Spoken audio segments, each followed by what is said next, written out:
राज्य थिला। सेही राज्यर राजा वीर विक्रम थिले। से राज्य जड़े साधव थिले। तांकर सात पुआरे सात बोहू थिले।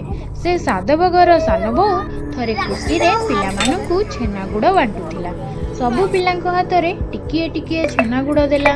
मात्र सबुठारु पछरे गोटिए पिला आसिला।